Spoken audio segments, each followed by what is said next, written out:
The Texas Rangers are probably one of the most famous organizations of lawmen in American history. Along with several films about the Texas Rangers, long-running TV shows like The Lone Ranger and Walker Texas Ranger have kept this loosely organized military force firmly in the social consciousness. But who was this band of hired guns? And what is it about their legacy that is so enduring? Let's take a closer look at the history of the Texas Rangers and what made them so famous. In 1821, the Republic of Mexico declared its independence from Spain and began its attempts to gain control of and populate its northern territories, which included what is now the state of Texas. The Spanish had used the region as a buffer zone between them and the French and British empires. Still, Mexico was keen to establish ownership of the area and encouraged people to move there. Before Texas independence, Texas was only sparsely populated by Mexicans and had a large population of Apache and Comanche tribes. The Republic found that Mexicans were reluctant to relocate to the region, so the Mexican government encouraged other foreigners, including Anglo-Americans, to settle there. The Mexican government put several incentives in place, including a 7-year exemption from selected taxes and tariffs for settlers, and allowing American immigrant shareholders to utilize the labor of enslaved people.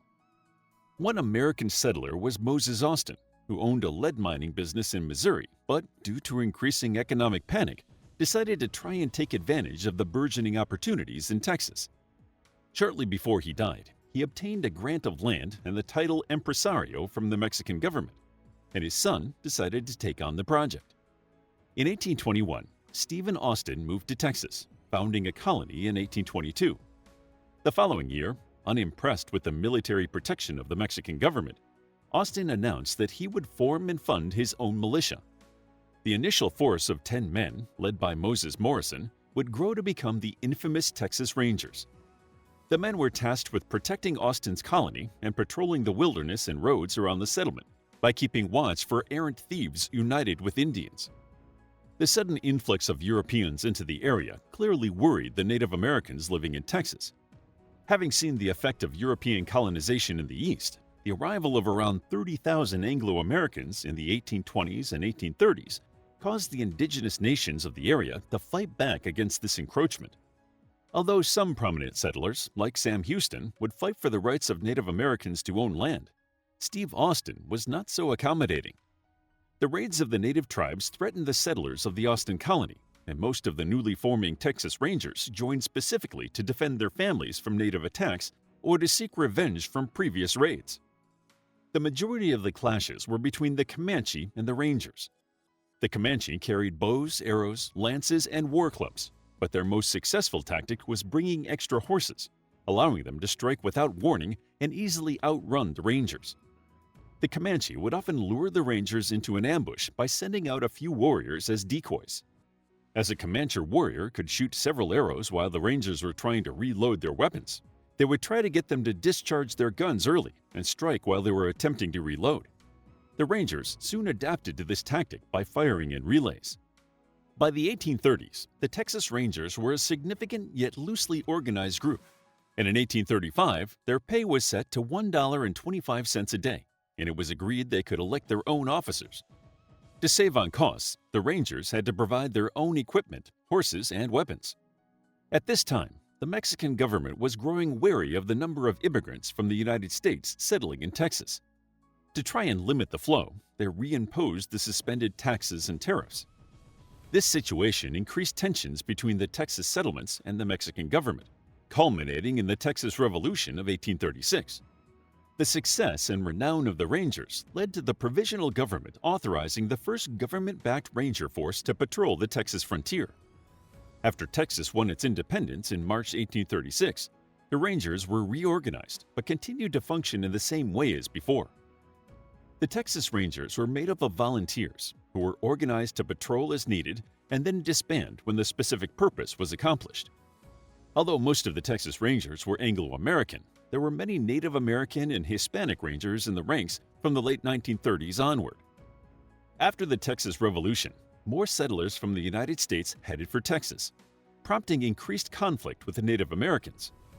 The Texas Rangers were tasked with patrolling the frontier and the Mexican border, and the ragtag group of volunteers soon became a tough and effective military force. One of the men behind this newfound discipline was an American frontiersman named John Jack Coffee Hayes. Hayes introduced a new doctrine that united the men and encouraged them to become a cohesive fighting force. Hayes also introduced the Colt revolver to the Texas Rangers, which was the ideal firearm for mounted combat and soon became known as the weapon of the West. In 1840, Hayes received the rank of captain and began commanding a ranger company. Within 2 years, he was promoted to major. Although usually outnumbered, Hayes led the Rangers in successful campaigns against Native American forces and Mexican troops.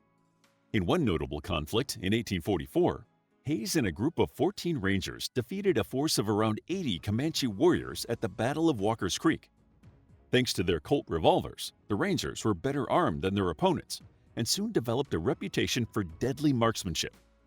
A friend of Hayes, John C. Caperton, described the Rangers as armed with a rifle, a pistol, and a knife. With a Mexican blanket tied behind his saddle and a small wallet in which he carried salt and ammunition and perhaps a little panola or parched corn, spiced and sweetened, a great allayer of thirst, and tobacco, he was equipped for a month.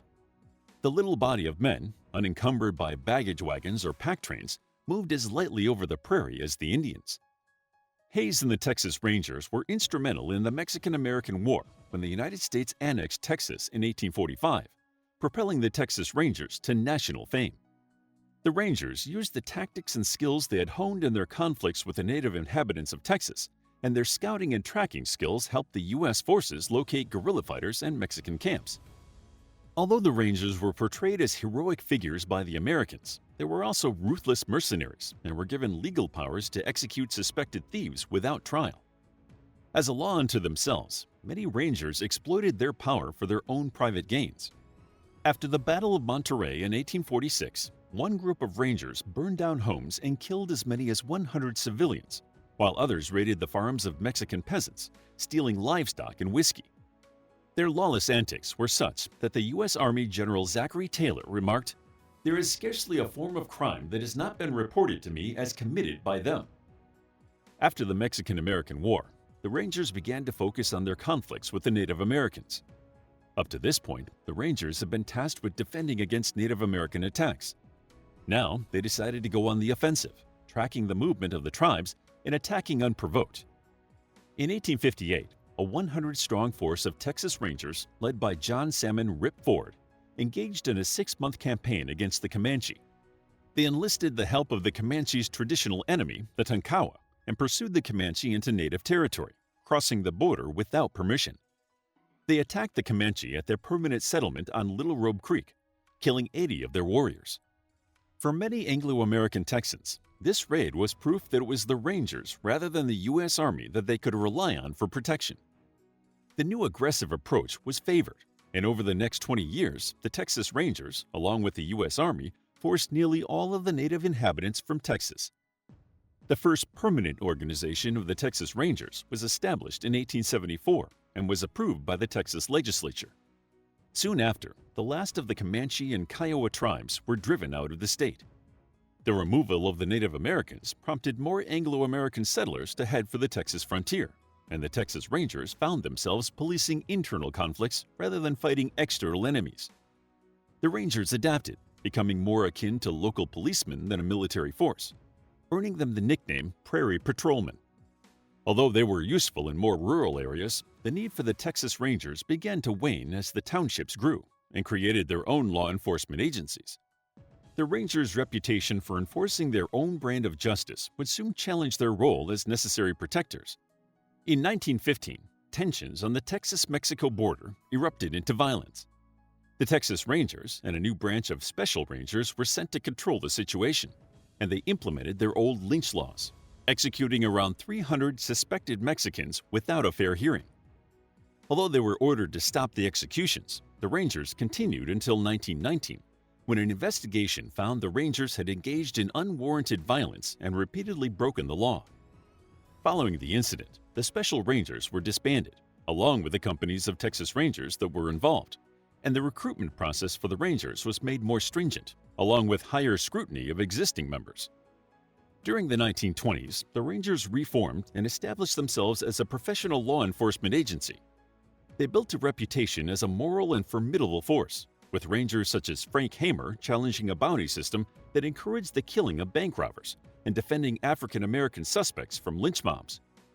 Despite their newfound morals, in 1932 they were dealt a blow when they backed Governor Ross Sterling, who was running against Miriam Ma Ferguson. Ferguson was elected, and in retribution for them supporting her rival, she fired every ranger on the force. The Texas Rangers had to build up their ranks with new and untrained recruits, prompting a period of lawlessness in Texas. During this period, the infamous Bonnie and Clyde operated before they were taken down by two ex-Rangers, Frank Hamer and Manny Galt, in 1934. In 1935, the Texas Rangers merged with the State Highway Patrol, becoming the detective arm of the Texas Department of Public Safety.